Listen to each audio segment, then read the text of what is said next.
Kad pati dzīve šķiet traka, kas zina, kur slēpjas neprāts. Varbūt būt pārāk prātīgam ir neprāts.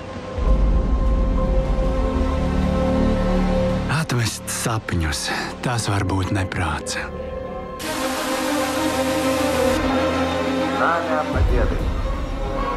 Pārāk daudz saprāta var būt neprāts.